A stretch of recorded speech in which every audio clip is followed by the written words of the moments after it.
Hello বন্ধুরা, তো আমরা দুজনে চলে গেছিলাম রানাঘাটের সিদ্ধেশ্বরী কালীবাড়িতে। তো দেখো ভিতরটা কতটা সুন্দর। আমি পিও প্রথম গেলাম এই কালীবাড়িতে, রানাঘাটে। খুবই যাওয়ার ইচ্ছা ছিল, তো সময় হয় না বলে এই হঠাৎ চলে গেলাম। এদিকে পিউ মাকে দেখেই মায়ের দর্শন করতে চলে গেছিলো। দেখো দেখাই মাকে, কি সুন্দর অপরূপ দেখতে। দেখো মাকে কত সুন্দর লাগছিল, মনে হচ্ছিল এইখানেই থেকে যাই। এত সুন্দর মায়ের একটা অনুভব ফিল করছিলাম। তো মা, তুমি সবাইকে মঙ্গল করো, সকল দুঃখ দুর্দশা যেন দূর করো।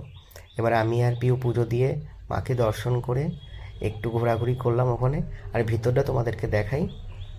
পিউ তখনও বসেছিল, ও আর উঠতেই চাইছিল না। ভিতরটা দেখো কত সুন্দর, এবং সবাই পুজো দিতে এসেছিলো। আমরা সন্ধেবেলায় গেছিলাম, খুবই সুন্দর জায়গাটা, মনোরম পরিবেশ একদম, আসতে ইচ্ছা করবে না তোমাদেরও।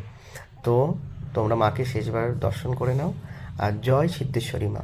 আর আমার ভিডিও ভালো লাগলে লাইক সাবস্ক্রাইব করে দিও বন্ধুরা।